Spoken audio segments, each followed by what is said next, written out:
Hi everyone, Robin here with Consider the Wonders, and we are back to plan for more parks. Today we are making our way to dry land. Oh, I just did this.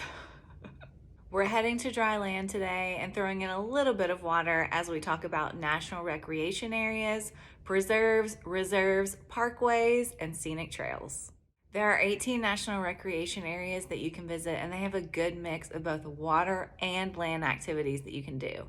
Water activities are pretty similar to some of the other parks that we've talked about. There's swimming and boating and fishing.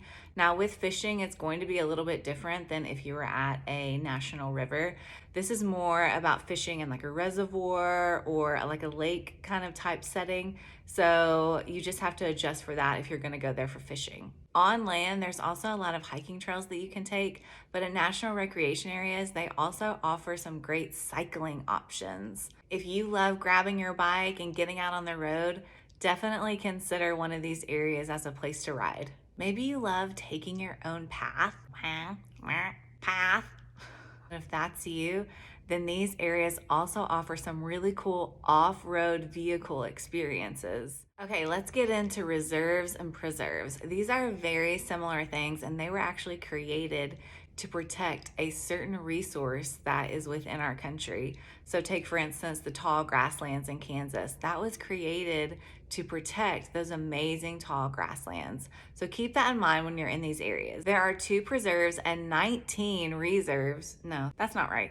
There are 2 reserves and 19 preserves, and over half of those are in Alaska. Like some of the other parks, fishing is a big thing in the preserves, but they also offer some hunting options. Now, they have very strict rules when it comes to hunting in the preserves, and so you need to make sure to check the websites so that you know all about what's going on when it comes to hunting. We are making our way to National Parkways. The National Park Service describes these beautifully as ribbons of land on each side of the road that have incredible views and experiences that you can enjoy. These are the perfect spots for auto touring. So if you love driving, you just want to get in your car and see some amazing things, this is definitely the place for you. Another thing that people love to do is view the fall colors on the parkways. Now, if you prefer to be out of your car and you love hiking, then maybe the National Scenic Trails are for you. There are 3 and they span across multiple states.